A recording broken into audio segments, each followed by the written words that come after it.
बतियाई, भोरी के जहर हमके दीहा तू पियाई।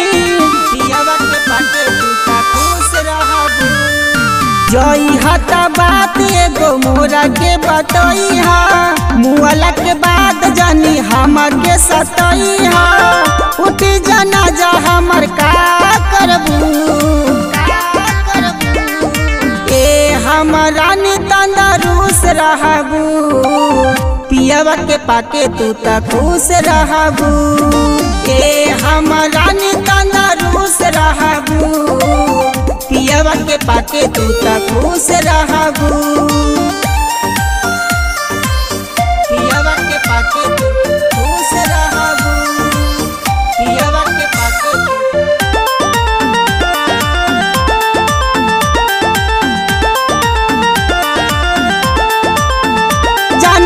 छोड़ा ही के रहे काहे हमारा से वादा कइलू, मिले मिले कैले रहू कबहू न मिले अइलू।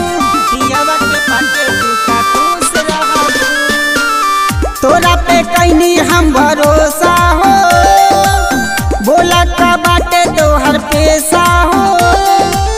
गुलरी के फूल जैसे तू ना बहबू,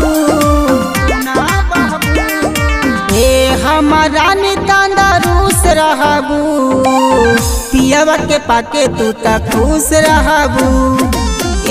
हमरा नी तंदरुस्त रहबू, पियावा के पाके तू ता खुश रहबू।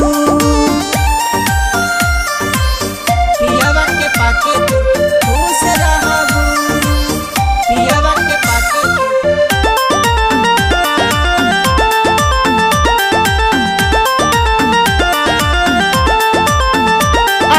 सकुनी न सपनों में तोहरा ये जान हो, करी है मनीष नहीं तो है परेशान हो। पियावा के पाके तू ता खुश रहबू, होई न कवनो दिक्कतिया हो, दिल से भुलाई दीहा बतिया हो। भला ही सती सावा के संगे रहबू, हमरा नी तंदरुस्त रहबू, पियावा के पाके तू ता खुश रहबू। हमरा नी तंदरुस्त रहबू, पियावा के पाके तू ता खुश रहबू। हमके भुला के पियावा संगे खुश बाड़ू।